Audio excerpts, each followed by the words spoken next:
Pero buenas tardes a todos, buenos días, buenas noches, donde estén. Bueno, qué bueno, les quiero agradecer que estén escuchándonos y además comentando las notas como siempre. Y algunos viéndonos. Y algunos viéndonos. Muy bien tu señalización.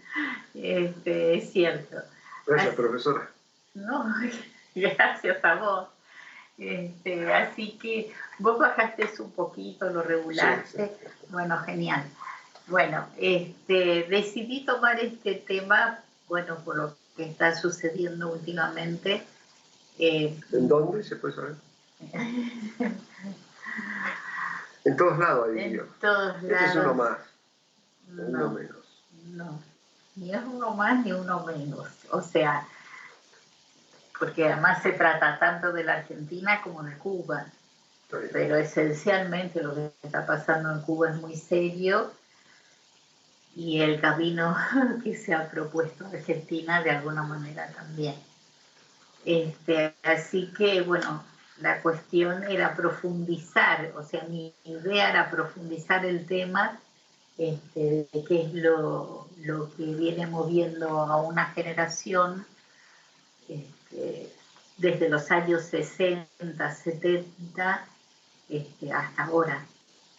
Y bueno, voy a leerles, pero primero le voy a agradecer a Gus Eppel por el espacio que nos está brindando y a Alfredo, bueno, por supuesto, por acompañarme. Y vuelvo a repetirles a todos por leerme, especialmente a Susana Rivillaga, que va grabando, digamos, es como que se manifiesta como muy interesada y además hay gente muy interesada en lo que ella va tomando de este streaming, lo voy a llamar, que creo que es como se llama en realidad. Y encontré esta frase de Octavio Paz, que ya le he usado en otras oportunidades, pero bueno, no puede volver a utilizarlas. Me gusta mucho Octavio Paz, hay que leerlo, que es justamente, dijo, el culto a la revolución es una de las expresiones de la desmesura moderna. Y es muy importante que lo haya dicho él, porque él en su momento estuvo muy cerca de toda esta cuestión revolucionaria y después tuvo una importante autocrítica y bueno, no mantuvo exactamente esas ideas.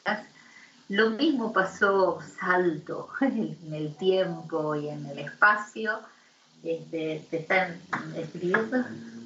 Bueno, lo mismo sucedió con Howard Fast, por ejemplo. Howard Fast fue del Partido Comunista o simpatizante del Partido Comunista durante toda su vida, hasta que encontró una serie de críticas por las cuales resolvió no continuar y tomar una decisión así, porque uno elige dónde estar. Y fíjense que cuando alguien decide, por ejemplo, respecto del Partido Comunista o lo que fuera, ¿no? Que partido político de estos partidos, sobre todo de izquierda, que si alguien decide decir que no está de acuerdo o no participar más, o sea, no ser partícipe de las decisiones, ya sucedió con Kundera también. Kundera le costó muchísimo no solo irse de Checoslovaquia, sino poder ubicarse en Francia, pese a que en Francia fue muy bien recibido, porque además sus libros se leían con muchísimo interés. Bueno, pues... Aparte el tema de vivir en otro lugar y escribir. Y escribir es sumamente... No es que trabajaba de taxista. No, le llevó más o menos 20 años poder escribir en francés. Eso me ha pasado a mí, por ejemplo, cuando he tenido propuestas de irme a vivir a otro país y la cuestión del idioma para mí es sumamente importante. Por eso muchas veces he hablado acá que uno se mueve con la lengua, uno se mueve con el lenguaje. Entonces, ¿cómo voy de un lado a otro si no conozco el idioma? O sea, puede ser que yo conozca más o menos algunos idiomas, pero nada ya realmente me ubicaría en un lugar de extrema ignorancia que no podría soportarlo. Es decir, no tengo pasión por la ignorancia, por ejemplo. Lacan habla de la pasión por la ignorancia y muchas de estas cuestiones las estamos viendo acá en nuestro país, por ejemplo. Digo, después profundizaré la cuestión de esta pasión por la ignorancia, porque Lacan lo dice en esos términos. Pero bueno, esta cuestión de moverse con el idioma para mí es sumamente importante. Howard Fast, que había escrito incluso Espartaco y digamos todos los gloriosos hermanos, hablando de los macabeos y toda su literatura, que es muy prolífera y muy, digamos, eh, se pronuncia sumamente por la paz y por la vida. En cuanto él deja de estar en el Partido Comunista, se dejan de comprar los libros que él podía escribir, bueno, que escribió en su momento. Algunos nos hemos enterado de qué libros pudo escribir y lo pudimos leer, por supuesto. Con Kundera también. A mí, o sea, como Kundera manejaba siempre muy bien el francés, o sea, no me pareció muy difícil, no me parecieron muy difíciles los libros que él escribió en francés, pero le llevó muchísimo tiempo poder hacerlo. O sea que esto de poder trasladarse de un lugar a otro y manejarse con otra lengua es sumamente difícil. Y bueno, y ustedes dirán, ¿por qué hablo de esto? Bueno, es un comentario acerca de estas posibilidades de tener que decidir irse porque uno no está conforme o porque tiene miedo o por lo que fuera en el país en el que está viviendo. Lo que hemos vivido últimamente es el enorme desplazamiento de Venezuela, de gente de Venezuela en realidad, hacia los países, distintos países. Casi 5 millones de personas. Casi 5 millones. Emigraron en los últimos años. Sí. O sea, claro que es emigrar conociendo el idioma, todos hablamos el castellano, pero no la idiosincrasia, las características, porque no es solo eso la cuestión del idioma, sino de cómo se vive en cada lugar, y además de poder habituarse, y bueno, en general los venezolanos fueron bastante bien recibidos acá. La Argentina recibe muy bien a casi todo el mundo. Ellos bajaron del Pídalo ya. Bueno, hay un chiste, ¿verdad? ¿A raíz de dónde bajaron los brasileños, los mexicanos, los venezolanos del Pídalo ya? Del Pídalo ya. Bueno, es buenísima esta cosa de los argentinos, digamos, que encuentran la posibilidad de hacer digamos, la vida. Pedidos ya. Pedidos ya, Así Pídalo era la de taxi. Pedidos ya. Yo no mezclé taxi con el delivery de pedidos ya. No, yo como no suelo llamar, pero vos sí. Entonces yo tengo... Puede sonar raro eso. No, pero igual yo tengo un despiste en general. Se habrán dado cuenta, debo tener un súper despiste para muchas de estas cuestiones así de la vida cotidiana, sobre todo a las que estamos acudiendo en los últimos tiempos, que no podemos entrar en contacto con el otro y entonces uno hace pedidos a domicilio, también los pedidos en disco, en los supermercados. En realidad no se debería decir los nombres acá, pero bueno, ustedes lo van a sobreentender.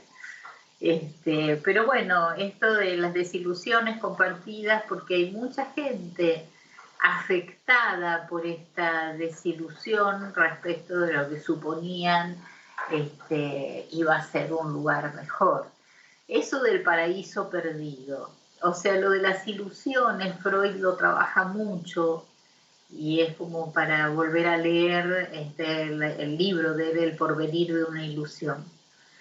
Porque ahí Freud dice, yo soy más cruel, ¿no? Pero él dice que las ilusiones muchas veces son necesarias para la vida. Pero yo me inclinaría, es verdad, o sea, no podemos vivir sin ilusiones, pero tenemos que saber que las ilusiones son como los castillos de naipes. O sea, nosotros podemos crear un castillo, no solo de naipes, puede ser cualquier otro, y una brisa puede volarlo, o un viento, si se arma en la playa, supongamos, los que puedan, o los que viven en la costa. Pero digo, es como, la idea es similar, o sea, uno supuso que ciertas cuestiones eran creíbles y debían ser de esa manera, pero mucho de lo que ahora sí voy a decir, de lo que el marxismo sostuvo, digamos, y lo que los marxistas sostuvieron, digamos, que en el fondo desconocen al sujeto humano. O sea, se inventaron. Mi teoría es que se inventaron un sujeto humano. Bueno, no importa, pero también Rousseau habló de que el hombre era bueno por naturaleza y que es la sociedad lo que entonces lo Marx lo continúa básicamente con esa teoría. No, sí, pero no es rusoniano, aunque... Era de Rusia, amaba Rusia. No, tampoco, porque no tenía nada que ver. Bueno, pero... Pero digamos como que sí, hubo un gran error en suponer que el cambio o sea, gran parte de la cuestión pasaba por la propiedad privada. Entonces, si se sacaba la propiedad privada, la gente ya iba a recuperar algo. Porque el egoísmo sale solo por la propiedad privada. Digamos, claro, esto es lo que suponía él, sin saber que el ser humano es egoísta por naturaleza. Es egoísta de nacimiento y que este egoísmo es necesario para que el pequeño pueda vivir. O sea, fíjense que el bebé o el pequeño, los nenes chiquitos, los niñitos, lo primero que dicen es no. Y les cuesta muchísimo aprender a decir sí, porque el no diferencia, separa del otro. Se protege, no protege, después no. Digamos como que después en la vida no es así. No siempre es así. Pero yo hablé muchas veces de la importancia del no respecto de los padres que no saben decir no.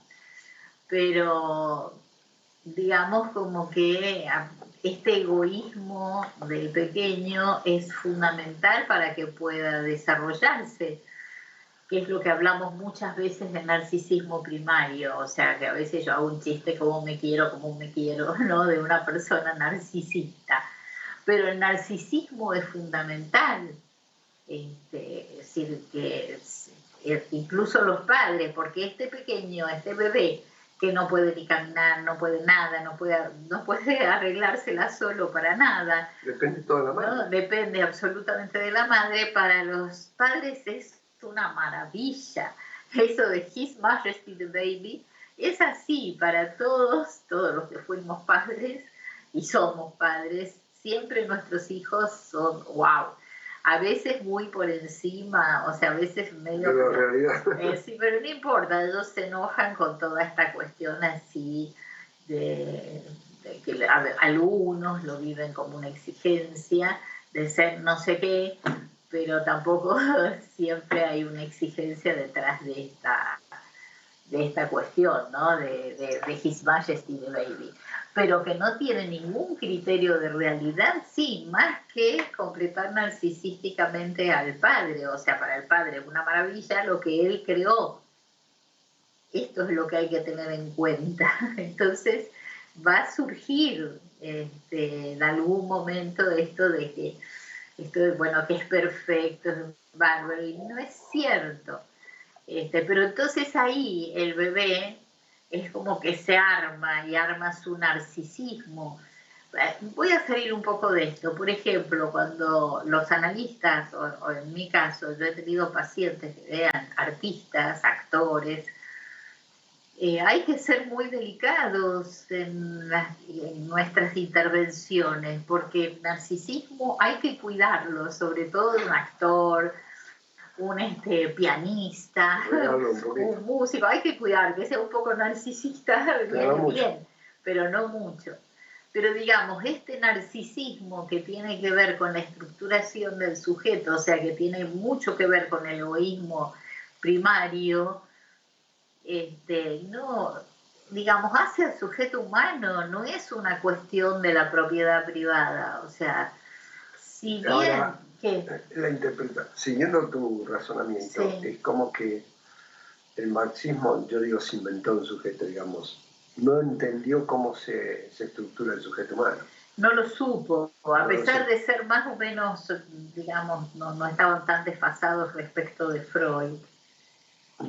Freud está 60 años más que 50. Claro, es verdad. No, nació 40 años después de Marx. De Marx. O sea, pero son más o menos contemporáneos. Lo que llama la atención es, en este momento, a mí me llama la atención, los psicoanalistas que no, a mi parecer no tienen una lectura correcta de Freud y de lo que escribió Freud y lo que es la realidad. Hay una persona que me hace una pregunta muy, digamos, entre los comentarios de quienes escriben, y entonces yo ahí le digo, o sea, si él me pregunta acerca de qué base mis notas, las que publiqué, que son muchas más que las que he hablado, que he comentado, tanto en Diario de Cuyo como en el diario en primera edición de Misiones, digamos, como que lo que más me ayudó a mí, en lo que más me apoyé para escribirlos, es psicología de la masa y análisis del yo, y esencialmente el malestar en la cultura, que cuando ustedes lo lean se van a quedar sorprendidos, aunque sea la 20ª vez que vuelvan a leerlo, porque además uno vuelve a leerlo, porque es sorprendente el planteo de Freud, sobre todo el malestar en la cultura, algunas consecuencias de la guerra. Bueno, ustedes lo van a leer, que está en la respuesta, que yo, si les interesa, obviamente, cómo le respondí a este señor que me preguntó en qué basaba mi trabajo. Te lo inventaste, te lo inventaste. No me lo inventé, claro. O sea, me apoyé, obviamente, en los textos freudianos, y esta lectura de Freud, y tampoco de Lacan, porque cuando se le preguntaba a Lacan qué era, él decía que no era lacaniano, que él era freudiano, o sea que los lacaniosos, y lo voy a decir así de acá, deberían aprender de lo que decía Lacan. ¿No? Porque hay que poder ser freudiano y hay que leer desde una mirada freudiana también los textos de Lacan. Yo sugiero leer la ética en el psicoanálisis, porque esta cuestión de la ética es fundamental, y es un seminario de Lacan. Los nombres del padre también. Bueno, cualquier seminario de la angustia, lo que quieran tomar. Ankoch, que es aún, pero bueno, es que a mí me encanta, y me encanta volver a leerlos, ¿no? Y porque siempre descubro algo nuevo, pero sobre todo en Freud es impresionante, o sea que si la gente leyera Freud podría entender además lo que está pasando ahora.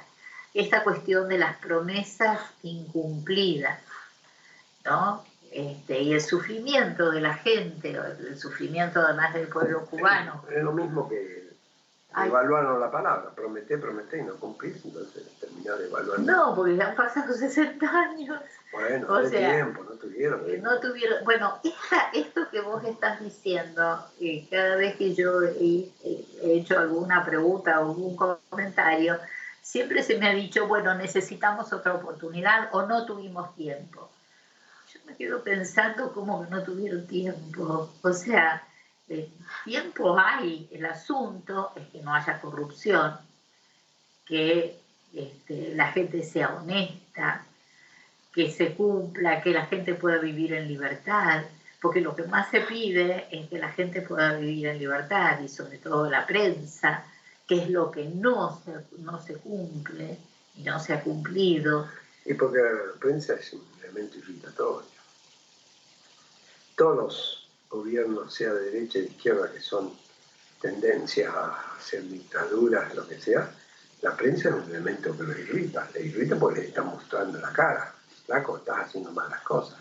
No toda la prensa, depende. Hay prensa que es muy simpatizante de cualquier cosa. Eso no es prensa. Pero eso no es la prensa, ¿verdad? Y otra que no, que hay todo. Esas son agencias de publicidad. Bueno, algunos se olvidan o se olvidaron acá en Argentina, que es muy importante tener en cuenta esto de que se necesita una cierta publicidad, sobre todo respecto de lo que se hace, pero algunas personas no se habían dado cuenta, otros sí. Que son ahora los que aparecen como que hoy se volvieron marxistas o simpatizantes, ¿no? Cuando no lo fueron nunca. Y es muy triste que se den estas cuestiones, pero se dan porque hay una estructura perversa que lo permite y una estructura perversa. O decir algo sin medir las consecuencias, nunca sufrir las consecuencias de las barbaridades que dijiste. Claro. Nunca. Pero quiero decir, el país también, porque siempre se necesita la complicidad del resto de la gente, y acá los intelectuales, o intelectuales entre comillas, porque yo no sé si lo son. No, este es un comentario que estoy haciendo, me parece que es importante, porque además son cuestiones que ya las deben haber pensado, pero bueno, voy directamente a la nota y voy a partir de lo de Octavio Paz, que les sugiero que lean los libros de Octavio Paz, porque son muy importantes, pero no les voy a decir los títulos ahora. Bueno, luego de los últimos hechos desencadenados en Cuba, ¿no? De cómo el régimen del presidente Miguel Díaz-Canel iniciara una cacería humana realmente que incluyó decenas de detenidos desaparecidos. Y esto ha sucedido muchísimo, por ejemplo, con las FARC en Colombia. Y bueno, después yo no estoy de acuerdo, y quiero aclarar, con nada que tenga que ver con la desaparición de nadie. Pero hay gobiernos ni con la muerte de nadie pero hay gobiernos que con tal de alcanzar su objetivo, que muchas veces o la mayoría de las veces es económico, no les importa a quién mate, ¿no? Entonces, bueno, yo hablo acá de cuando miles de cubanos salieron a las calles hartos de la delicada situación humanitaria que estaban padeciendo los habitantes de la isla, se mueren de hambre, en realidad se mueren de hambre. Tomé la decisión de escribir esta nota con la intención de no silenciar la represión ordenada por el jefe de Estado, ¿no? Y de pronto aparece nuestro jefe de Estado diciendo que no está enterado de lo de Cuba, y es imposible no estar enterado. O sea, además, hoy en día nadie con internet puede decir que no está enterado, es imposible. Un ciudadano común puede dar ese justificante de un presidente, ¿no? Bueno, pero es lo que se ha escuchado.